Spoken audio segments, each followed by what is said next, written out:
مولاي صل وسلم دائما أبدا على حبيبك خير الخلق كلهم.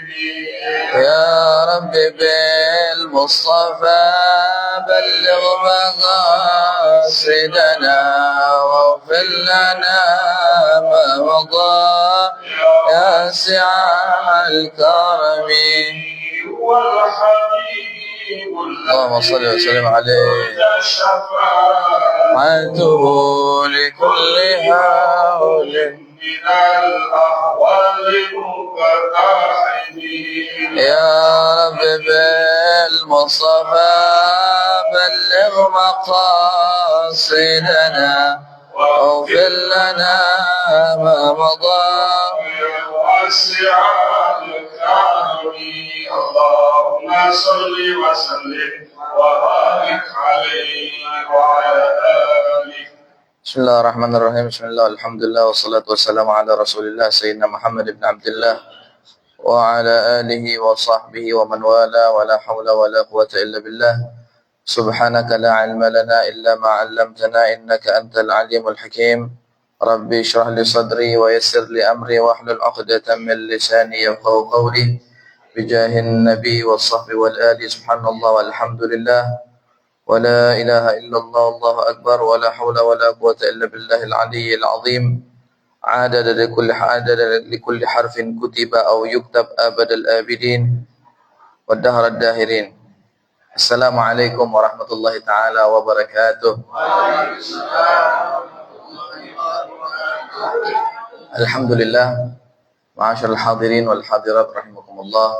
Allah Subhanahu wa taala kembali memperjumpakan kita dengan kasih sayangnya, dengan nikmat taufik dan hidayah dan inayah yang Allah Subhanahu wa taala berikan kepada kita semua.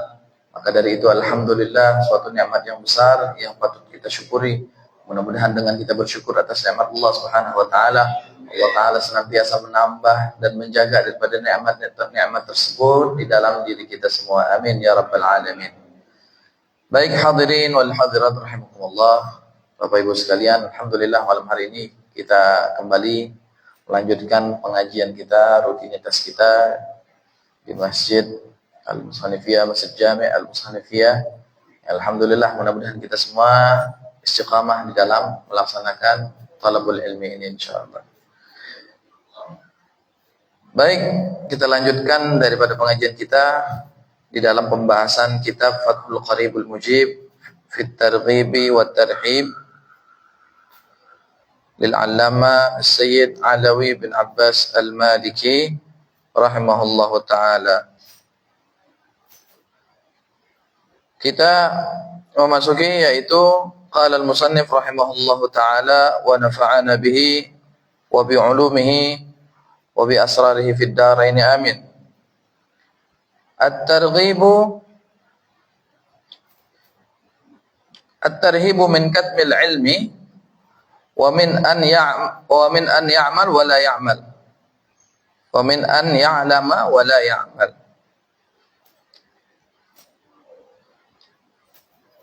At-tarhibu yaitu ancaman, min katmil ilmi daripada menyembunyikan ilmu, wa min an ya'lam wa la ya'mal, dan juga dari orang yang memiliki ilmu, orang yang tahu tapi tidak mau beramal. Nah, ini juga ada ancaman dari Allah Subhanahu wa taala. Menyembunyikan ilmu artinya menyembunyikan pengetahuan ilmu, wabil khusus dalam hal ini yaitu ilmu agama. Ada orang bertanya kepada dia misalnya, ada orang tanya sama orang yang berilmu, tolong ajarkan saya bagaimana cara mandi wajib. Tolong ajarkan saya apa itu bagaimana cara berwudu. Nah, dia nggak mau, dia tidak mau mengajarkan. Nah, itu dinamakan katmul ilmi, ya, menyembunyikan ilmu. Atau nggak mau, saya ditanya, oh tolong dong, bagaimana ini hukumnya? Dia nggak mau mengeluarkan ilmunya kecuali dibayar dulu misalnya. Nah, ini termasuk juga ancaman, ya, bagi orang yang menyembunyikan ilmunya, itu ada ancaman dari Allah Subhanahu wa taala. Dan juga bagi orang yang berilmu, orang yang tahu tapi tidak beramal, artinya dia tidak mengamalkan ilmunya. Ya, dia nggak beramal dengan ilmunya. Ya, sedangkan ilmu itu dituntut kita untuk beramal atas ilmu yang kita punya. Ya, jadi nggak boleh punya ilmu tidak diamalkan. Ya, karena ilmu yang sudah kita pelajari itu kita dituntut untuk kita mengamalkan ilmunya. Ya, dulu mungkin kita tidak tahu bagaimana hukumnya suatu permasalahan. Oh, mungkin kita anggap itu hal yang tidak haram. Oh, setelah kita belajar, setelah kita tahu itu haram. Nah, tapi tetap kita lakukan keharaman tersebut. Nah, ini termasuk ancaman juga. Dapat ancaman dosa. Bahkan ancamannya adalah ditempatkan ke dalam api neraka. Na'udzubillah min dzalik. Qala Allah Subhanahu wa taala, Allah Subhanahu wa taala berfirman dalam Al-Qur'an, Allah Subhanahu wa taala berfirman, "Innal ladzina yaktumuna ma anzalallahu minal kitabi wa yashtaruna bihi thamanan qalila ulaika ma ya'kuluna fi butunihim illa an-nar wa la yukallimuhumullahu yawmal qiyamati wa la yuzakkihim wa lahum adzabun alim." Sesungguhnya kata Allah Subhanahu wa taala, orang-orang yang menyembunyikan apa-apa yang telah diturunkan oleh Allah Subhanahu wa taala dari Alkitab, apa-apa yang Allah taala telah turunkan dari Alkitab. Ini kita baca secara global dulu dari ayat ini. Sesungguhnya Allah Subhanahu wa taala menyatakan bahwasannya sesungguhnya orang-orang yang menyembunyikan apa-apa yang telah diturunkan oleh Allah Subhanahu wa taala dari Alkitab, yaitu hukum-hukum Allah. Wa yashtaruna bihi thamanan qalila, dan sedangkan mereka itu membelinya dengan thamanan qalila, dengan harga yang sedikit. Artinya enggak seberapa, bahkan sampai dia jual agamanya. Ulaika ma ya'kuluna fi butunihim illa an-nar. Mereka tidak makan kecuali makan di dalam perut mereka api neraka. Na'udzubillah min dzalik. Wa la yukallimuhumullahu yawmal qiyamati wa la yuzakkihim. Dan Allah taala tidak akan mengajak bicara orang tersebut nanti di hari kiamat. Wa la yuzakkihim, dan tidak akan mensucikan mereka. Wa lahum adzabun alim, dan penderitaan azab bagi mereka yang akan mereka dapatkan berupa azab yang sangat pedih. Na'udzubillah min dzalik. Nah, dalam ayat tersebut sesungguhnya Allah Subhanahu wa taala menyatakan orang-orang yang menyembunyikan alladzina yukhfuna na'atan Nabi sallallahu alaihi wasallam alladzi bayyanahu Allah fit Taurah. Dalam ayat ini Nabi pernah menjelaskan bahwasannya apa yang telah dijelaskan oleh Allah Subhanahu wa taala di dalam kitab Taurat tentang orang-orang yang menyembunyikan pengetahuan agama yang mereka miliki, yang itu bersumber dari Allah Subhanahu wa taala. Siapa mereka? Wahum ulamaul Yahud. Mereka adalah ulama-ulama Yahudi. Ya, orang-orang Yahudi terdahulu ada ulamanya, orang-orang yang berilmu di antara mereka yang tahu isi daripada Alkitab. Dalam kitab Taurat mereka tahu isinya, tapi mereka tidak mau menyampaikan kepada umat. Cukup mereka saja yang tahu. Mungkin tadi yang bisa dikatakan yang kalau orang dia ditanya nggak mau ditanya kecuali dibayar dulu. Kalau dibayar baru mau ditanya, baru dia mau memberi tahu jawabannya. Kalau nggak dibayar, bukan karena ada tujuan materi di situ, dia nggak mau bicara. Nah, ini ancamannya adalah orang-orang yang nanti di perutnya makan api neraka. Na'udzubillah min dzalik. Kita tidak tahu bagaimana bayangan yang kita bayangkan tentang akhirat di dunia ini, ya. Setinggi apapun imajinasi kita di dalam membayangkan daripada keseraman, kepedihan azab api neraka, bahkan sampai diilustrasikan, dia buat sebuah lukisan, sebuah gambaran, atau sebuah film bahkan. Sekarang kan bisa tuh, udah zamannya AI, dia bisa bikin animasi film. Seseram apapun yang kita gambarkan, yang kita ilustrasikan tentang akhirat, baik itu tentang surga ataupun tentang neraka, maka nanti di akhirat kenyataannya itu jauh lebih dahsyat apa yang telah kita gambarkan di dunia ini. Kita bikin gambaran tentang neraka, pedih, orang dibakar di api neraka. Nah, menggambarkan orang yang makan di dalam perutnya api neraka, kita nggak kebayang. Bayangan kita di dunia mungkin mentok sampai, oh serem, itu udah serem bagi kita. Tapi di akhirat itu jauh lebih serem lagi. Nah, begitu juga kenikmatan yang ada di dalam surga, yang diceritakan bahwa di dalam surga itu mengalir di bawahnya tajri min tahtiha al-anharu khalidina fiha.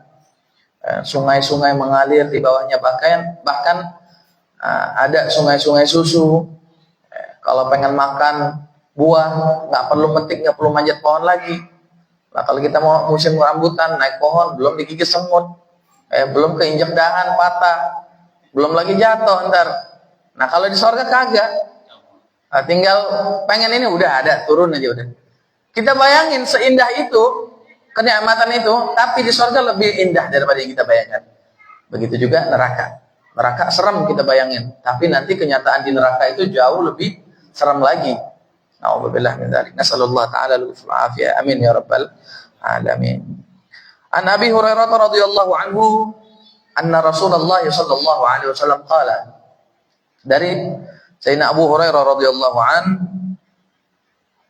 bahwasannya Rasul sallallahu alaihi wasallam beliau bersabda, man su'ila an ilmin fakatamahu uljima yaumal qiyamati bilijamin min nar.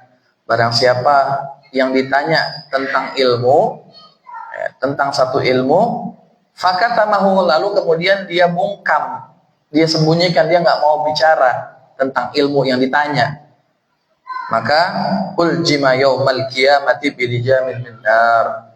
Orang tersebut akan dibelenggu di hari kiamat dengan belenggu yang terbuat dari api neraka. Alhamdulillah. Ingat serem. Kalau ditanya tujuan ilmu, kemarin yang sudah pernah kita bahas di minggu yang lalu, kata Nabi SAW, man talabal ilma liyumariya bihi sufaha aw liyukabira bihi ulama aw yasrifa bihi wujuhan nas ilaihi adkhalahu Allahun nar. Hadis yang kita bahas kemarin itu tentang bagaimana kalau orang menuntut ilmu tujuannya bukan karena Allah Subhanahu wa taala. Man talabal ilma liyumariya bihi sufaha. Tujuan dia nuntut ilmu untuk mendebati orang-orang yang bodoh, orang-orang yang tidak berilmu. Pengen belajar ilmu, pengen belajar di pesantren, pengen ngaji, pengen jadi orang alim, tapi tujuannya cuma buat mendebati orang-orang yang nggak berilmu. Aw liyukabira bihil ulama, atau untuk tinggi-tinggian pangkat dengan para ulama yang lain untuk mendapatkan popularitas. Wah, saya ini lebih hebat. Terkadang ulama itu ada orang alim itu belum tentu pintar bicara. Orang alim itu belum tentu pintar bicara. Ada ulama yang alim luar biasa. Allama bahkan ya, kalau sudah alim, di atasnya alim itu ada namanya allama. Allama itu udah alim, alim lagi udah, lebih alim lagi udah. Ya, allama itu artinya dia mutafannin fi jami'il funun. Dia bisa segala macam bidang ilmu agama dia kuasai. Itu sudah allama. Banyak ulama-ulama kita termasuk pengarang ini kitab. Ya. Sayyid Alawi bin Abbas Al-Maliki rahimahullah ta'ala. Beliau seorang ulama besar yang ada di Makkah. Beliau yang ngajar di Masjidil Haram dulu. Di pelataran Masjidil Haram beliau ngajar di sana. Dulu masih boleh. Kalau sekarang udah beda lagi, udah nggak bisa. Udah diusir-usirin, udah nggak boleh. Ada kumpul-kumpulan dikit tapi bubarin. Kalau dulu ulama-ulama ngajar di sana. Syekh Ahmad Zaini Dahlan, Syekh Yasin bin Isa Al-Fadani dari Padang, dari Indonesia, tapi jadi mufti, jadi ulama besar di kota Mekah. Dan banyak lagi, masih banyak lagi ulama-ulama kita yang ada yang memang terlahir di Indonesia tapi besar di Mekah, menimba ilmu di Mekah sampai menjadi ulama di sana. Kalau ada orang, kata Nabi SAW, yang tujuan dia menuntut ilmu untuk liyukabira bihil ulama, pengen besar-besaran pangkat di hadapan para ulama yang lain, biar dia dapat, wah ini nih ulama yang hebat. Yang tadi saya katakan, orang alim, alama, dia bisa ngarang kitab bahkan sekalipun, tapi belum tentu ini orang pintar bicara. Tapi orang yang pintar bicara, pintar ngomong, belum tentu itu orang alim. Nah, sekarang banyak, mohon maaf, orang pintar ngomong. Modal apa? Modalnya belajar public speaking. Belajar public speaking sekarang bisa di internet, bisa di YouTube misalnya. Public speaking, ngomong di hadapan kalangan masyarakat yang rame, di hadapan orang rame, khalayak rame. Gimana caranya? Awalnya kan biasanya gugup dulu, gemeter, megang mic aja gemeter biasanya, tangan keringetan, panas dingin biasanya. Dikasih tahu retorika berbicara tuh seperti apa, cara ngomong tuh biar nggak gugup tuh kayak gimana, dikasih tahu.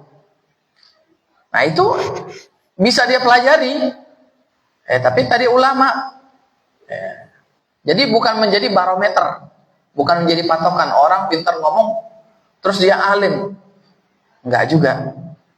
Tapi tidak menutup kemungkinan kalau orang sudah berilmu, kalau orang sudah alama, sudah mutafannin fi jami'il funun, dia sudah bisa menguasai berbagai macam bidang ilmu, disiplin ilmu, tidak menutup kemungkinan juga orang tersebut menjadi bisa pintar, pandai di dalam berbicara.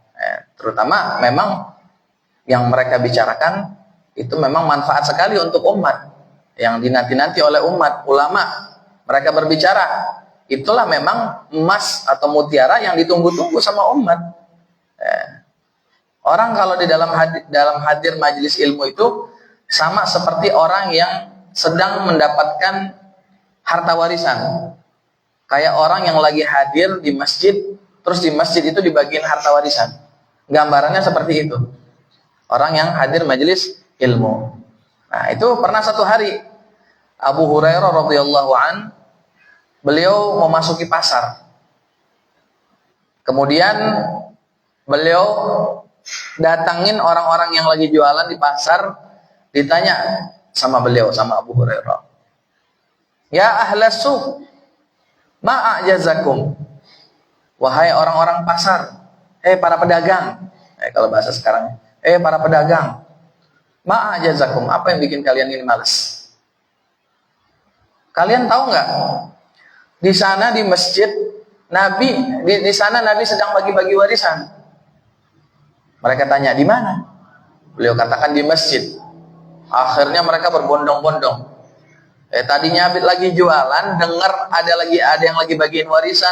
Buat siapa? Buat umum. Siapa aja mau datang, dia dapat warisan itu.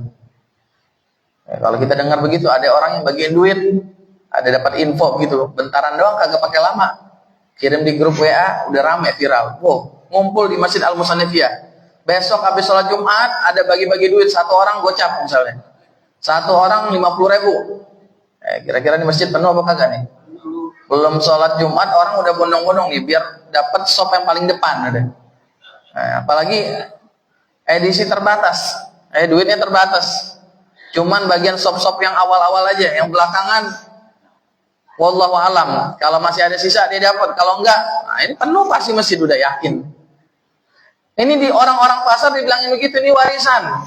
Namanya warisan kan kita kagak tahu. Mungkin 1 M, mungkin setengah M, mungkin 100 juta. Macam-macam jumlahnya. Datang mereka akhirnya ke masjid. Sampai ke masjid, mereka lihat kok nggak ada yang bagiin warisan. Wah, ini Abu Hurairah gimana nih ngomongin nggak sesuai kenyataan. Dia bilang tadi ada yang bagiin warisan. Nyampe masih kagak ada yang bagiin warisan. Akhirnya balik lagi ke pasar.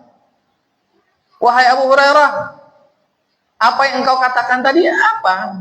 Tidak sesuai dengan kenyataan. Tadi kamu bilang di masjid ada yang bagiin warisan.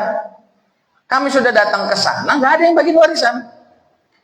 Kata Abu Hurairah, beliau tanya balik lagi. Ente nggak lihat orang di sana? Kamu nggak lihat orang di masjid? Emang di masjid kagak ada orang? Ada. Coba ada orang lagi pada ngapain di situ? Hunaka, yusallun, unasun yatadzakarun al-halal wal haram. Ada yang lagi sholat, ada yang lagi ngaji. Yatadzakarun al-halal wal haram, mengkaji tentang yang halal dan yang haram. Ada yang sedang berzikir. Ini orang pasar ditanya begitu. Oh ada, di masjid ada yang lagi ngaji, ada yang lagi belajar taklim dan lain sebagainya. Kata Abu Hurairah, waihakum, payah kalian ini. Nggak ngeh maksudnya. Itulah yang dimaksud dengan warisan. Warisannya di situ. Orang lagi pada sholat, orang lagi pada ngaji, lagi pada belajar, itu warisan. Wa asyara li haditsin Nabi sallallahu alaihi wasallam, dan beliau mengisyaratkan dengan satu hadis Nabi sallallahu alaihi wasallam, innal anbiya'a lam yuwarrithu dinaran wala dirhaman wa innama warrathu al-ilma. Wa innama warrathu al-ilm. Sesungguhnya para nabi, innal anbiya'a lam yuwarrithu, tidak mewariskan dinaran, harta dinar atau dirham. Dinar dirham itu jumlahnya gede. Nah, sekarang mata uang terbesar apa yang paling besar? Hah? Pound sterling, dolar, ada lagi. Yang saya pernah lihat itu Kuwait. Dia dinar atau dirham, saya lupa. Ini Kuwait, boleh dicari. Itu satu dinarnya itu atau dirhamnya itu selembar. Itu senilai 49.000, mungkin sekarang udah naik jadi 50.000 rupiah. Ibaratkan 200.000 selembar kita. Kalau selembarnya orang Kuwait itu kalau ditukerin jadi gocap. Masya Allah, tinggi nilainya. Dinar, kalau dinar dulu, dinar dirham dengan berupa emas. Nah, ini hadis Nabi SAW menyatakan bahwasannya sesungguhnya para nabi, mereka tidak mewariskan dinar atau dirham. Mereka tidak mewariskan harta benda. Wa innama warrathu al-ilm. Cuman yang mereka warisan hanyalah ilmu. Nah, itu ilmu adalah warisan yang disampaikan, yang dititipkan, yang dibawa melalui lisan para ulama. Nah, makanya jangan pernah jauh dari yang namanya ulama. Bahaya orang yang jauh dari yang namanya ulama. Mau itu ustadz, kiai, habaib yang berilmu, jangan pernah jauh dari mereka. Kenapa? Bahaya. Ada hadisnya lagi. Nah, karena tema kita masih berkaitan dengan ilmu nih, di awal nih. Ya. Banyak sekali fadilah ilmu. Ya, orang yang berilmu itu bukan cuma diangkat derajat, beberapa derajat oleh Allah Subhanahu wa taala, tapi banyak juga fadilah-fadilah yang lain dan juga ancaman-ancaman bagi orang yang menjauhi orang-orang yang berilmu. Ya. Kata Nabi SAW, sayati zamanun ala ummati yafirruna minal ulama kama yafirrul ghanamu anid dhib. Akan datang satu zaman, kata Rasul, orang-orang di situ akan berpaling dari ulama seperti seekor domba yang ketemu serigala. Ada kambing ketemu serigala, itu kambing duduk bareng makan rumput bareng-bareng, atau dia lari, kabur, dia takut dimangsa. Nah, nanti di satu zaman akan ada orang begitu, lihat ulama alergi, lihat ulama kabur, takut. Iya begitu. Nah, kenyataan nggak sekarang kira-kira? Wallahu a'lam ya, mungkin bisa banyak. Kita lihat ulama dikriminalisasi, diintimidasi dan lain sebagainya. Bahkan dicaci maki. Oh, masya Allah. Kalau dicaci maki mungkin sudah biasa. Nabi SAW dicaci maki. Tapi kalau sampai dikriminalisasi juga, sampai dijebloskan ke penjara, orang nggak salah, cuman dia menyuarakan yang hak, menyuarakan yang betul, yang benar. Gara-gara kayak gitu akhirnya dijebloskan ke penjara. Nah, fa idza kana kadzalik, kalau hal itu sudah terjadi, kata Nabi SAW, ibtalahumullah bi thalathati asya. Allah akan memberikan bala musibah dengan 3 perkara. Yang pertama, yurfa'ul barakah min amwalihim. Harta mereka akan dicabut keberkahannya oleh Allah Subhanahu wa taala. Orang kalau jauh dari ulama, jauh dari kiai, jauh daripada orang-orang berilmu, nanti hartanya bakal dicabut keberkahannya. Nauzubillah min dzalik. Tiap hari dapat duit, kerja banting tulang, mulai habis subuh udah jalan, sore mau maghrib mau balik, belum mandi, belum apa segala macam, capek. Dapat duit alhamdulillah, tapi jauh dari ulama nggak ada berkah sama sekali hartanya. Nauzubillah min dzalik. Hati-hati. Yang pertama itu. Yang kedua, akibat orang yang jauh dari ulama, sallallahu alaihim sultanan jairan. Di tempat tersebut, katakanlah satu desa, se-RT mungkinnya, ya, RT, misalkan RT sekian, ya, RT 200, mungkin nggak ada di sini RT 200 ya, RT 100, RT 200 misalnya. Orang-orangnya nggak demen sama ulama, alergi bahkan sama ulama, nggak mau deket-deket, nggak ada pengajian, nggak boleh. Misalnya. Nah, itu sallallahu alaihi sultanan jairan. Jangan heran nanti kalau Allah Ta'ala utus di antara mereka semua pemimpin-pemimpin yang zalim. Nyari kepemimpinan, siapa nanti bakal calon jadi pemimpin? Tingkat RT, tingkat kecamatan, kelurahan dulu, kemudian kecamatan. Jangan heran nanti kalau yang muncul, yang tampil nanti, yang kepilih malah orang-orang yang zalim. Kenapa? Akibatnya jauh dari ulama. Tadi kena serangan fajar, berubah. Besok milih nomor 01. Sekarang milih 01. Habis subuh dapat dah. Serangan fajar misalnya. Berubah. Kenapa? Gara-gara ngasih, dapat. Lumayan tadi. Minyak misalnya 2 liter. Beras 5 liter, 5 kilo. Sama duit lagi, dapat. Udah gue pilih dia aja, ngapain pilih yang nomor 1? Gara-gara kayak begitu, perkara kayak begitu, bentaran dong berubah. Ini orang berarti tandanya nggak punya prinsip, nggak punya pendirian.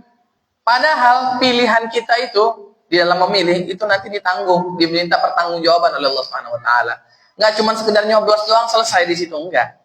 Dari kiamat ditanya nanti. Ntar nih yang ngomong nanti tangannya ngomong, kakinya ngomong, jalan ke TPS itu kan pakai kaki, ngegas motor kan pakai tangan, nyoblos pakai tangan juga. Tanya, ini mulut bungkem, ini mulut mau ngeles misalnya, nggak bisa. Al-yawma nakhtimu ala afwahihim wa tukallimuna aydihim wa tashhadu arjuluhum bima kanu yaksibun.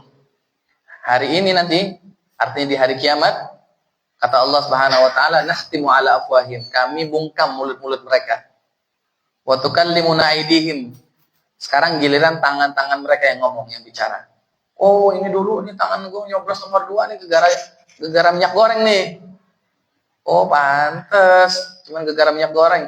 Nah, akhirnya di laundry dulu, diambil neraka. Dibersihin dulu. Alhamdulillah min dzalik.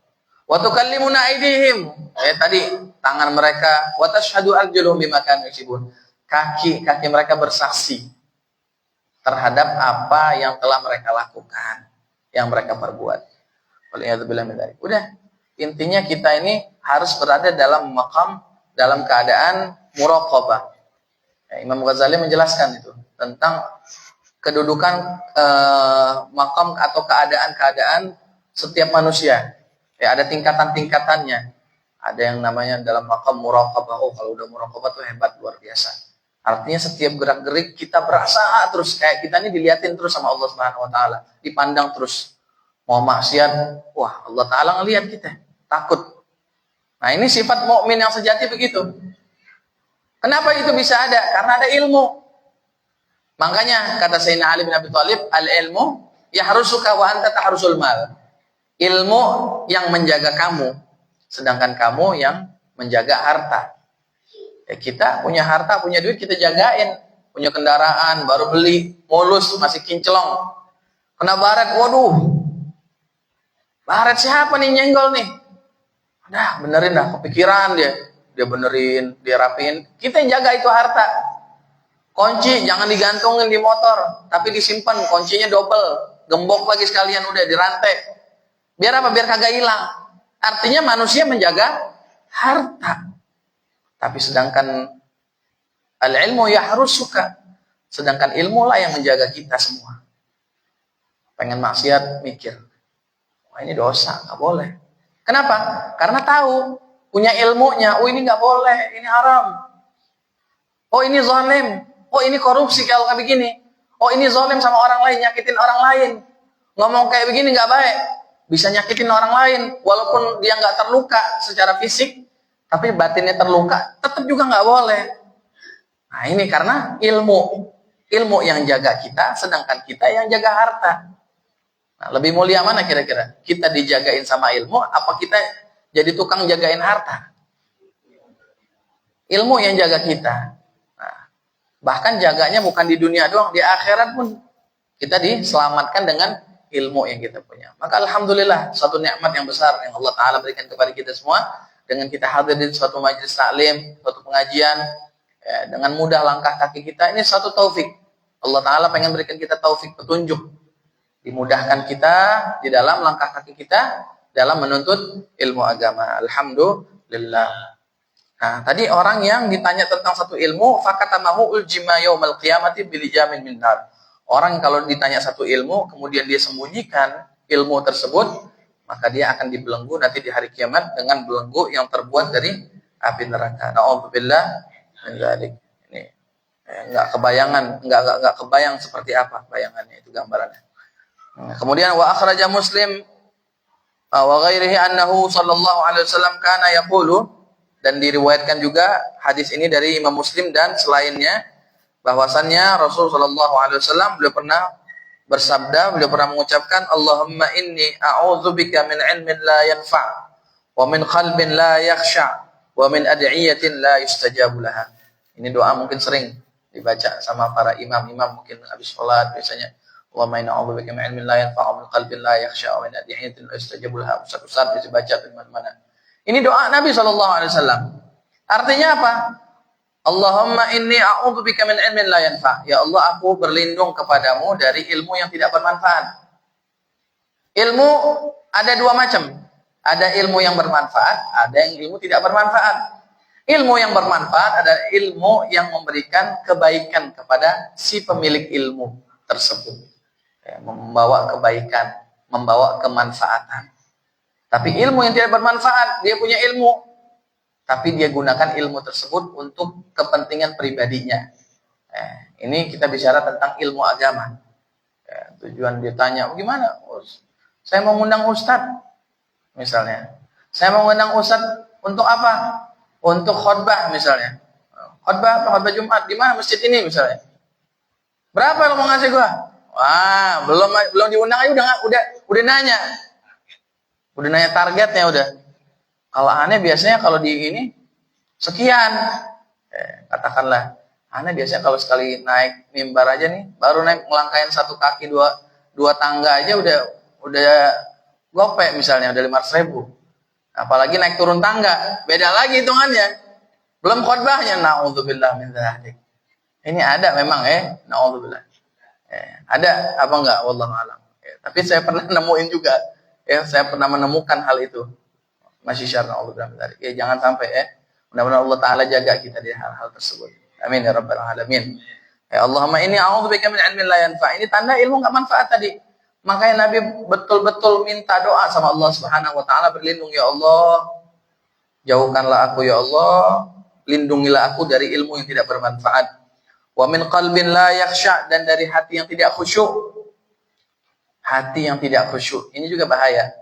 Punya hati tapi nggak khusyuk. Sholatnya kemana-mana pikirannya ke dunia. Bukan ingat Allah, bukan ingat sholat, tapi dia ingatnya kepada dunia di luar sholat. Bahkan hal yang dia lupa narok, yang udah hilang, gara-gara dia mikirin di luar sholat itu, keingat. Arah kunci di mana? Lupa. Di sholat, tau-tau dia ingat, ada nih. Cepetin di sholatnya sama dia. Diburu-buruin sholatnya, biar cepat kelar. Nanti keburu hilang deh. Nah ini, hati yang tidak khusyuk. Wal'iyadzubillah min dzalik. Wa min ad'iyatin la yustajabu laha, dan dari doa yang tidak diijabah oleh Allah Subhanahu wa taala. Artinya doa yang ditolak. Jangan sampai kita tiap hari sholat berjamaah tapi doa kita ditolak, hati enggak khusyuk. Ini bahaya. Nggak ada tenangnya sama sekali. Sholat berjamaah tapi hati nggak khusyuk. Hati pikiran kemana-mana. Nah, makanya Sidil Habib Umar bin Muhammad bin Salim bin Hafid, beliau pernah mengatakan, Habib Umar bin Hafid yang ada di Hadramut hafizahullah ta'ala, mudah-mudahan Allah ta'ala berikan panjang umur sehat afiat. Beliau bilang bahwa orang itu kalau orang pengen sholatnya khusyuk, itu tinggalin yang namanya maksiat. Kalau orang sudah ninggalin maksiat secara total, secara menyeluruh, insya Allah sholatnya bakal khusyuk. Tapi selama orang tersebut gak pernah ninggalin maksiat, terus maksiat, itu sholatnya repot, sulit dia untuk mendapatkan kekhusyuan di dalam sholatnya. Nah, tapi yang namanya manusia itu kan tidak luput dari yang namanya kemaksiatan. Kita ini gak lepas dari yang namanya maksiat tiap hari, pasti. Kadang-kadang gak sengaja, bukan sengaja, maksiat. Nah, tipsnya bagaimana? Beliau mengajarkan untuk kita tidak pernah bosan bertaubat kepada Allah Subhanahu wa taala. Sebagaimana kita tidak pernah bosan melakukan maksiat. Orang melakukan maksiat nggak bosan. Tapi juga kita jangan pernah bosan di dalam kita bertaubat kepada Allah Subhanahu wa taala. Jangan ngambil enaknya aja, taubat kagak. Maksiat nggak pernah bosan. Nah, taubat bosan, jangan. Jangan pernah bosan taubat. Tapi kalau maksiat bisa kita hindari, kita hindari. Kita jaga, kita redam diri kita dengan kemaksiatan, dengan jauhi kemaksiatan. Nah, kuncinya tadi memang sudah ciri orang yang akan terjauhi dari maksiat yaitu menjaga sholatnya. Inna salata tanha anil fahsya'i wal munkar. Nah, alhamdulillah kita sering rutin sholat berjamaah, ini menjadi langkah untuk kita terhindar dari kemaksiatan. Allah Ta'ala katakan dalam Al-Quran, Inna salata tanha anil fahsya'i wal munkar. Sesungguhnya sholat itu bisa mencegah diri kita dari perbuatan keji dan perbuatan yang munkar. Nah, insya Allah dengan kita jaga sholat kita istiqamah, sholat berjamaah, kita akan terhindar dari yang namanya kemaksiatan. Nah, tadi doa, jangan lupa kita amalkan doa ini. Allahumma inni a'udzubika min ilmin la yanfa' wa min qalbin la yakhsha' wa min ad'iyatin la yustajabu laha. Mungkin nanti bisa di fotokopi, mungkin bisa dicatat, atau nanti di rumah bisa diulangin lagi, dilihat. Ini doa penting, doanya Nabi Shallallahu Alaihi Wasallam. Beliau langsung yang mengajarkan doa-doa ini. Nah, dan doa-doa juga yang biasa disampaikan, yang dipanjatkan oleh para ulama, mereka tidak lain dan tidak bukan bersumber doa itu ngikutin doa Nabi Shallallahu Alaihi Wasallam. Salah satu di antaranya yang tadi, ya Allah, aku berlindung kepadamu dari ilmu yang tidak bermanfaat, dan daripada hati yang tidak khusyuk, dan daripada doa yang tidak diterima, artinya doa yang ditolak.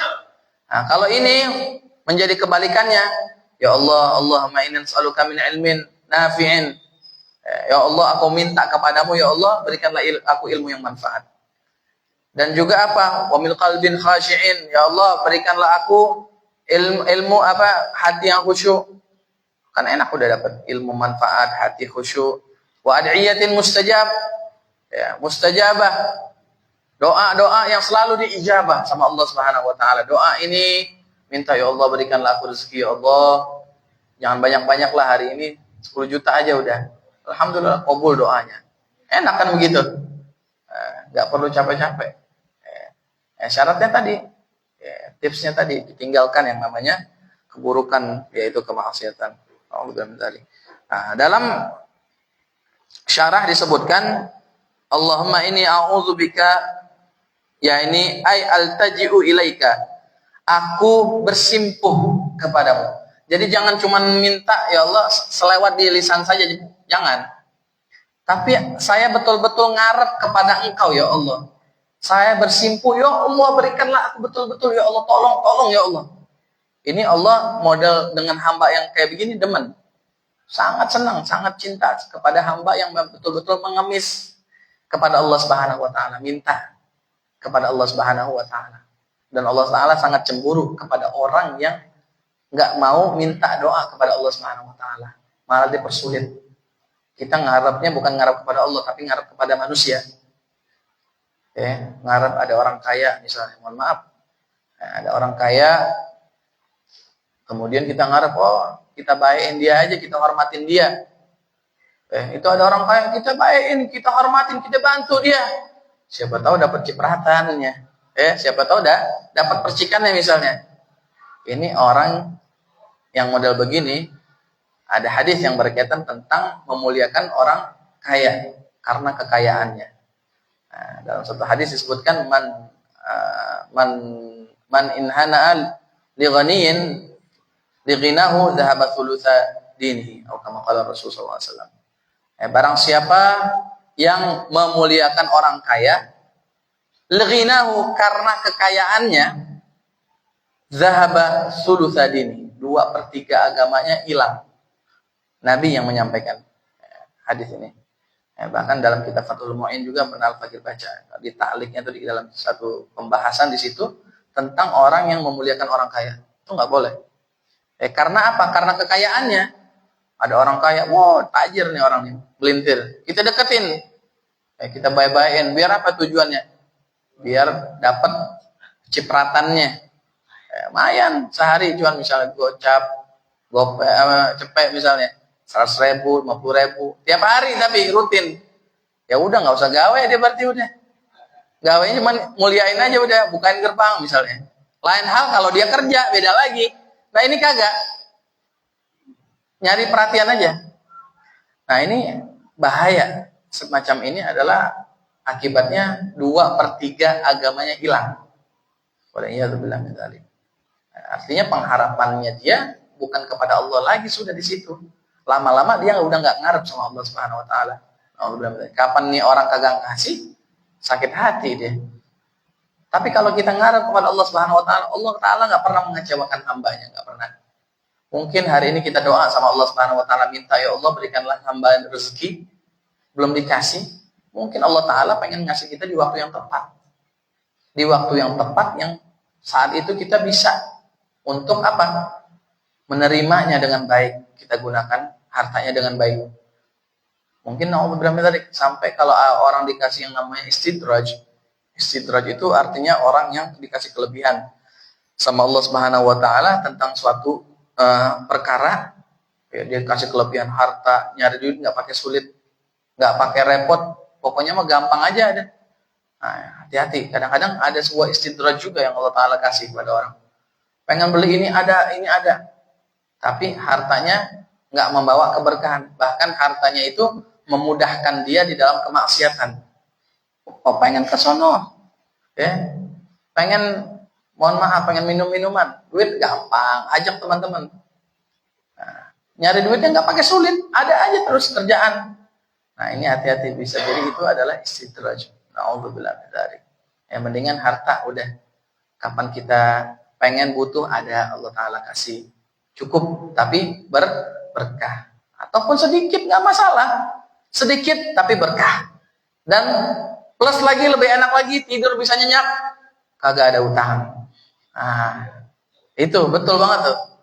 Kalau ada utang udah nyut udah, otak nih, pikiran, kepala nih udah sakit kepala aja udah. Mau tidur udah sakit kepala, bangun tidur tambah sakit lagi kepala.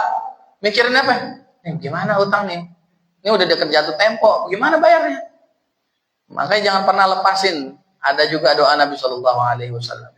Kalau kita baca biasanya wirdul latif, ba'da subuh, pagi-pagi biasanya dianjurkan pagi dan sore baca.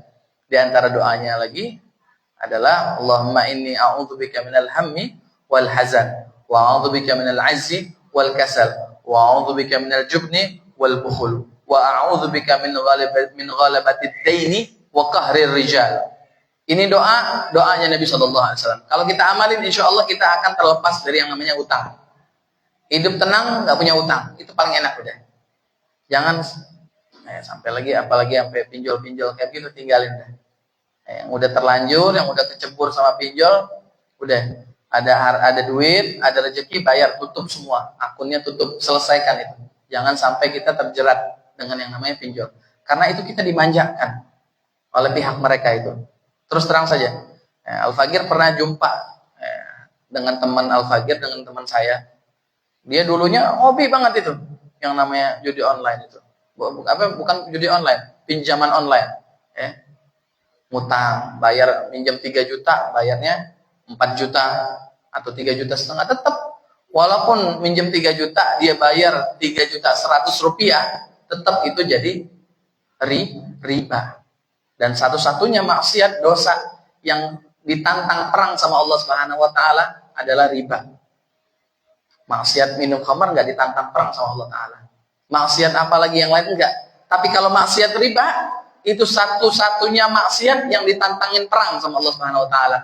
Fa'dzanu biharbin minallahi wa rasulihi, kata Allah taala. Umumkan kepada mereka yang suka riba itu, yang suka makan bunga itu.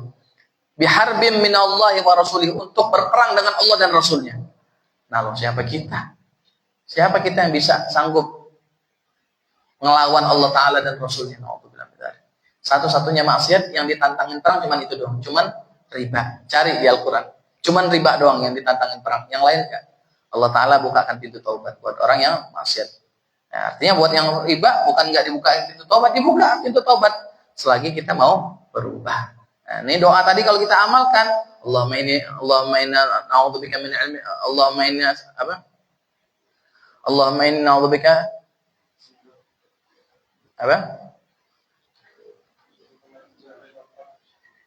Allahumma inna na'udzubika min al-'ajzi wal kasal. Ya Allah, aku berlindung kepadamu dari lemah dan malas. Ini penyakit semua nih. Doa Nabi biar terhindar dari penyakit-penyakit tadi. Allahumma inna a'udzubika minal hammi wal hazan. Ya Allah, aku berlindung kepadamu dari kesumpakan dan kesedihan. Wa minal 'ajzi wal kasal, dari lemah dan malas. Wa minal jubni wal buhul, dari pengecut dan juga bakhil, pelit. Maksudnya jangan sampai ada sifat rasa pengecut, enggak berani di dalam diri kita ini. Wal buhul, dan juga pelit. Nah, kemudian wa minal bukhl wa minal azab wa minal jubni wal bukhl wa a'udzubika min ghalabid daini wa qahri rijal. Dan aku berlindung kepadamu ya Allah dari terjerat hutang. Wa min ghalabatid daini, ini terjerat hutang. Artinya dia punya utang tapi sampai terjerat dia dengan utang itu, bingung pengen bayarnya. Orang kalau punya utang wajar aja punya utang. Ya, Nabi SAW bahkan ada satu hutang yang memang beliau tinggalkan ketika beliau wafat, satu barang yang digadaikan kepada orang Yahudi. Tapi di situ memang diselesaikan oleh para sahabat. Artinya orang ngutang wajar aja, tapi sewajarnya. Jangan melebihi batas wajar. Wa'adzuikan ini wa qahrir rijal, dan amarah daripada orang-orang yang bisa dikatakan hal ini preman, orang-orang yang berkuasa atau orang-orang yang lebih kuat, memiliki kekuatan di antara kita, jangan sampai kita terkena dampak kemarahan tersebut. Nah, ini kalau kita amalkan doa tersebut, insya Allah ya mudah-mudahan kita terhindar dari yang namanya hutang piutang. Insya Allah lebih tenang lagi, lebih enak, udah hidup tanpa hutang, rezeki mah ada, udah gitu aja udah. Nggak usah muluk-muluk.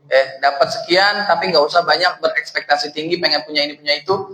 Yang penting satu, targetin nggak punya hutang. Mungkin kita niatkan dari sekarang berkat majelis ini, mudah-mudahan Allah Ta'ala lunaskan hutang-hutang kita semua dengan diberikan rezeki yang luas dan halal dan thayyiban, amin ya rabbal alamin.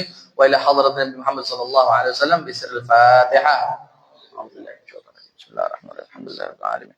Arrahmanir rahim, maliki yaumiddin. Na'udzuka min syarri ya rabbana a'tarafna wa annana asrafna ala ladha فاتب علينا توبة تغسل لكل حوبة